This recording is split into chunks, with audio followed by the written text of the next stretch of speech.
Hello listeners, Ty here. I purchased a small van and will be using it to travel around the country, driving at night and on weekends, staying with friends along the way, sleeping out of the back here and there too. If you're interested in following along, I'll be releasing episodes like this one, more or less as I go, so you can experience the trip more or less as it's happening. My first stop when I arrived at Brooklyn was to see my good friend Bene, who runs a record shop in Red Hook. Bene is the man, and I wouldn't miss a chance to rendezvous with him.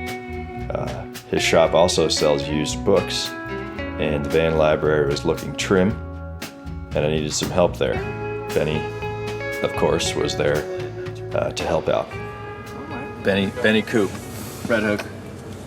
Back together finally. I got some books from the ever-changing record shop library. Absolutely. Thanks for coming by. Thanks for seeing. Good to see you.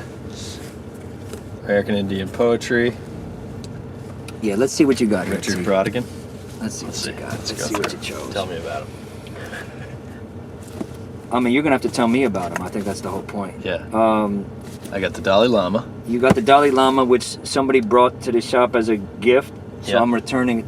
That's free. That's fitting. For free. That's fitting. That's free. We keep the gift moving. So these are books for your road trip. Yeah. You got All the Pretty Horses, Cormac McCarthy. I've never read this one, but I love Cormac and his imagination. I was so impressed with Sutri and close to that, and his imagination in Blood Meridian, that I went and bought the same typewriter that he uses, the Latera 22. I wanted to find out everything about Cormac McCarthy. Wow. Do you still have it? Yeah, I got the Latera 22. It's nice. You can find them. You got Meetings with Remarkable Men by Gurdjieff. The Wild Mystic, Music Maker, Polymath. I guess I recommended this one just because it seemed close to what you do in recording people and finding or referring to life as the teacher. Yeah. You know, referring back to life. Thank you, Bene. Beautiful little volume with Brodigan. He always puts the cute hippie girl on the cover. And it's his poems. Kind of little meditations. The Pill versus the Spring Hill Mine Disaster. Yeah, sometimes he rings it, Brodigan. Other time, I mean, you report back. Sure. Let me know how you feel on that. Poems are good too when you're going to bed, hopping in. Maybe you're tired. Just pump some creativity in the brain before you send away. Absolutely. Then you chose the American Indian, more poetry from the American Indian, some anthology of songs and chants, which I think is going to be, I'm sure, helpful. Yep. Good stuff, man. And tell me about, if you're willing to, the plans, some of the plans for the shop. For the shop, yeah. So you haven't been by the shop in a while. It's changing, taking over the back room in the shop, which used to be the salon. Yeah. And the idea is to fortify the place, really make it. You know, I think it's a weird time. A lot of people in flux. Yep. Either going deeper in or abandoning ship. I think I just want to get back to the some of the early reasons why I opened up the shop in the first place, which was to be a community spot. Yeah. And so we're just kind of returning the emphasis to education. I'm taking over the back room. I'm going to clear that stage so it's not always so cluttered. Yeah. It'll just appear as a stage. The basement's getting fixed up to be just a little more hospitable for lessons and for jamming. Yeah. And then we'll have the back room, which used to be the salon. Now will be my little office and also a space like a headquarters for whatever we turn the shop into. Cool. So maybe like some teaching, some recording, some lessons. Right. The idea is to really be of use to the immediate environment. Definitely provide a space for kids, that feel out of place in their own neighborhood, and maybe don't have access to music education. So because this shop already has like this core group of great jazz players that play there and that don't get to perform all the time, Yeah. we'll also get to employ them and provide good teachers for these kids that are around and, you know, don't have immediate access to good music education. Wonderful. And yeah, we'll keep it going. Yeah, and speaking of kids, I understand there's a new one in your life. And we got the baby, so yeah. Well, I also take over the back, so that'll be my little spot for new baby Leela. Leela Coopersmith. So she's gonna be our new.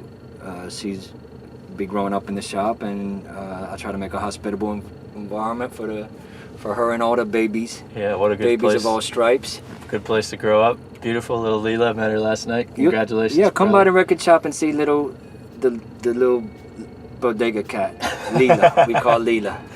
Oh, she'll have music in her soul. I Yeah. bet she already does, but man, growing up in there, what better place? We're excited. Good stuff, We're man. excited, man. Well, thanks for doing this. Love you. Love you, buddy. Now we get back in. After that, I went to see another friend, Justin Christenson, who owns and operates his trousers company, Hertling USA, out of Sunset Park in Brooklyn, although he's on the way to move the whole operation to Fall River. Justin and I had a beer, toasted his impressive roller coaster year that he's had, and also to my road trip adventure newly underway. Here's Justin. What's going on with Hertling? Let's start there. Okay. So Hertling's survived COVID, and I couldn't be more grateful. It's a roller coaster, to be honest with you. The entrepreneurial life of a manufacturer and e-commerce business. And our team is amazing. So not only have we survived and we're healthy and we're well, thankfully, but our business is still going and we're back to making trousers. We're making a lot of face masks still for people in and around New York, all the way to Alaska, all the way to New Zealand, to be honest with you. Wow. So, not that I want this for anybody, but I'm thankful that we have been able to make something that is serving a need. And Yeah. it's a business opportunity that we're able to serve. In the midst of COVID, believe it or not, we are on our way to Fall River, Massachusetts, which is a decision that actually came about in the midst of COVID when my wife and I were wondering, could we pick Hertling up and move it to a more financially sustainable area where there is a manufacturing community? And we love Massachusetts, and we were blessed to be able to vacation for a couple weeks and consider this in July. And so within a matter of a month, we made the decision to move the factory. Half of our team is moving with us, some of whom have been with Hertling for over 40 years. Wow. And I'm so honored. And we found a place to manufacture in the same building where there are other American manufacturers, such as New England Shirt Company and Frank Clegg. And I've already moved my family up there. We have 4 kids. We're starting to breathe fresh air and enjoy that environment. I commute back to Brooklyn while we relocate, and we'll be up there within a month. And so it's good to see you, and I wish you the best. Have fun on your trip, man. Yeah, thank you, man. You're driving. Yeah, driving, living the van dream. I got my Brooklyn Britches canvas trousers. I'll be putting those to the test. The best ambassador Yeah. you could ask for. And then I'll see you when I get back to Massachusetts, spring, summer 21, Which is amazing. just around the corner. So hopefully by then I'll have some stories to tell you. Amazing. Thanks, man. Great to see you. Thanks for listening. That was my New York update, having arrived there from Massachusetts, where I began.